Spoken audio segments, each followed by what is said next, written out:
I'm an international architecture student who lives next to the Vauxhall Park for 3 years, since 2022. The place I live is exactly on the edge of the 9 Elms regeneration project. This project brought new groups of people from different places, different backgrounds into Vauxhall.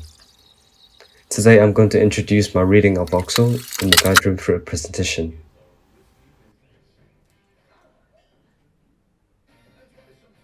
Right, let me tell you what's going on in Vauxhall.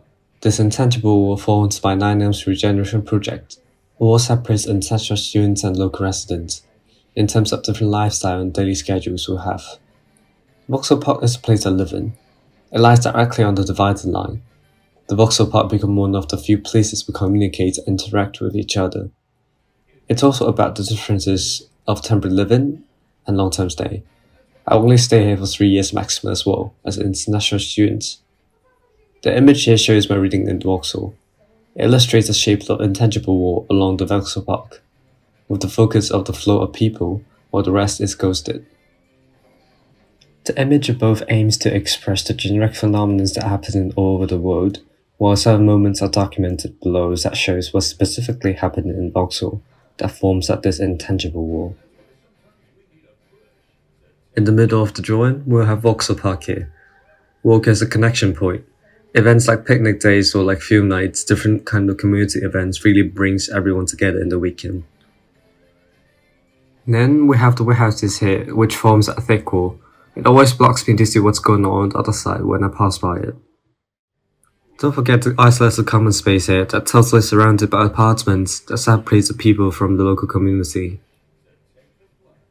Below here, I use diagrams to document several moments along the intangible wall, and how it shapes the thickness and the height of the wall in my point of view.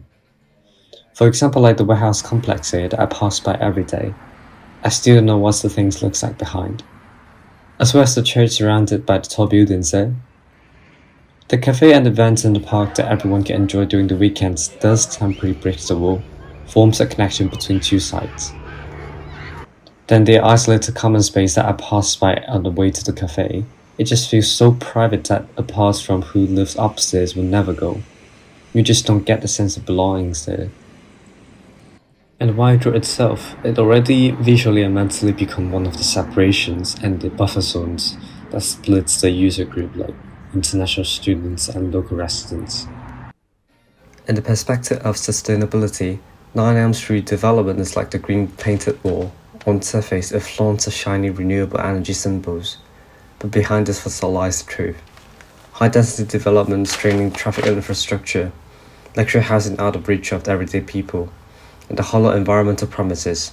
Many green initiatives are just for show, masking the real cost of the environment and community there.